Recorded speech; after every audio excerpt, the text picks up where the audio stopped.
স্বাগতম ক্রিকেট প্রেমীরা। আজকের ভিডিওতে একটি চমকপ্রদ ও উত্তেজনাপূর্ণ প্রশ্ন নিয়ে আলোচনা করা হবে। সঞ্জু কি আইপিএলে খেলতে পারবেন? ইংল্যান্ডের বিরুদ্ধে টি-20 সিরিজের শেষ ম্যাচে জোফরা আর্চারের কারণে সঞ্জুর আঙ্গুলে গুরুতর চোট লাগে। অস্ত্রোপচারের পর তার ছবি সোশ্যাল মিডিয়ায় ভাইরাল হয়েছে। ডান হাতের আঙ্গুলে ব্যান্ডেজ।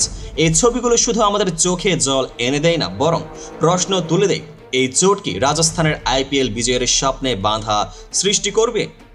আজ আমরা জানব কি হচ্ছে আসলে, কিভাবে এই চোট টিমের কৌশলগত পরিকল্পনায় প্রভাব ফেলতে পারে এবং সঞ্জুর নেতৃত্বে রাজস্থানের আইপিএল অভিযানের সম্ভাব্য চ্যালেঞ্জগুলো কি হতে পারে। থাকুন আমাদের সাথেই। চলুন আগে একটু সঞ্জুর আঙ্গুলে লেগে যাওয়া চোট ও অস্ত্রোপচারের ব্যাপারে বিস্তারিত জেনে নিন। গত সপ্তাহে ইংল্যান্ডের বিরুদ্ধে সিরিজের শেষ ম্যাচে জোফরা আর্চারের কারণে সঞ্জুর আঙ্গুলে চোট লেগেছিল।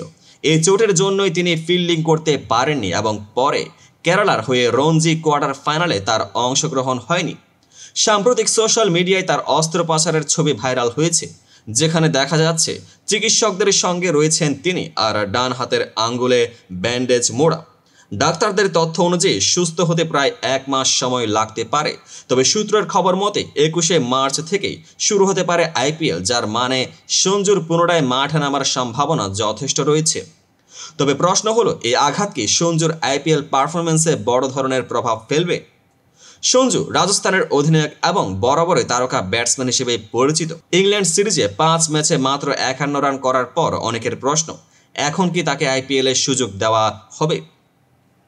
তবে ট্যাকটিক্যাল দৃষ্টিতে দেখলে সঞ্জুর অভিজ্ঞতা ও নেতৃত্বের গুরুত্ব অনস্বীকার্য। তার অনুপস্থিতি রাজস্থানের জন্য শুধুমাত্র ব্যাটিংয়ে নয়, পুরো টিমের মানসিকতার একটি ফাঁক হিসেবে কাজ করতে পারে। তুলনামূলকভাবে অনেক বড় দল ও প্রধান খেলোয়াড়ের আঘাতের মুখেই কৌশলগত পরিবর্তন গ্রহণ করে। তাই প্রশ্ন হচ্ছে, রাজস্থানের কোচ ও দল এই চ্যালেঞ্জ মোকাবেলায় কতটা প্রস্তুত? চলুন এবার দেখি আইপিএলের শুরুর সময়সূচি ও কৌশলগত পরিকল্পনার দিক থেকে কিভাবে এই পরিস্থিতি মোকাবেলা হতে পারে। আইপিএল শুরু সূত্রের তথ্য অনুযায়ী আইপিএল শুরু হতে পারে 21 মার্চ থেকেই। চিকিৎসকদের মতে সঞ্জুর সুস্থ হয়ে প্রায় 1 মাস লাগবে। অর্থাৎ আইপিএলের শুরু থেকেই তাকে মাঠে ফিরতে কোনো বড় সমস্যা হওয়ার কথা নয়। রাজস্থানের নেতৃত্ব, সঞ্জু শুধু একজন খেলোয়াড়ই নয়, বরং রাজস্থানের অধিনায়ক। তার অস্ত্রোপচার ও সাময়িক অসুস্থতা দলের জন্য একটি সাময়িক চ্যালেঞ্জ হলেও কোচের পদে আছেন রাহুল দ্রাবিড়, যিনি কৌশলগত সমন্বয় করে দলের খেলোয়াড়দের নতুন করে সাজাতে পারবেন। দলের ভারসাম্য, রাজস্থানের ম্যাচের ফলাফল অনেকাংশে সঞ্জুর উপর নির্ভর করে। যদি তিনি শুরু থেকে না খেলেন, তবে দলকে অন্য খেলোয়াড়দের অবদান ও পরিকল্পনায় আরও নির্ভর করতে হতে পারে। এবার একটু ইনডেপথ আলোচনা করি। ট্যাকটিক্যাল বিশ্লেষণ, সঞ্জুর আঙ্গুলের চোট টিমের ব্যাটিং লাইনআপের জন্য একটা ছোট্ট ফিঙ্গার ফ্ল্যাট হতে পারে, কিন্তু তার নেতৃত্ব ও অভিজ্ঞতা দলকে নতুন করে প্রেরণা দিতে পারে। বাস্তবে আইপিএলে অনেক দলে মাঝে মধ্যে মূল খেলোয়াড়ের আঘাতে নিজেদের কৌশল পরিবর্তন করে এবং সফল হয়।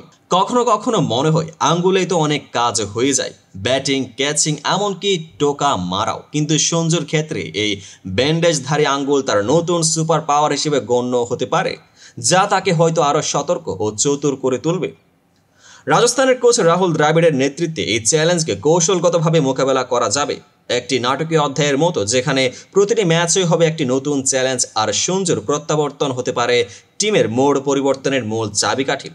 সর্বশেষে সঞ্জুর আঙ্গুলে অস্ত্রোপচার ও সাময়িক অনুপস্থিতি অবশ্যই প্রশ্ন তো তুলবে, কিন্তু তার অভিজ্ঞতা ও নেতৃত্বকে যদি কাজে লাগানো হয়, তবে রাজস্থানের আইপিএল অভিযানে নতুন উদ্দীপনা যোগ হবে। আইপিএলের শুরুর দিকে দল কৌশলগতভাবে প্রস্তুত, আর আমরা সবাই প্রত্যাশা করি সঞ্জুর সুস্থতা এবং প্রত্যাবর্তনে রাজস্থানের জয়গানে বড় ভূমিকা রাখবে। ভিডিওটি যদি আপনাদের ভালো লেগে থাকে তাহলে লাইক, শেয়ার ও সাবস্ক্রাইব করতে ভুলবেন না, এবং নিচে কমেন্ট করে জানান আপনারা কি মনে করেন সঞ্জু কি আবার ঝটপট মাঠে ফিরতে পারবেন।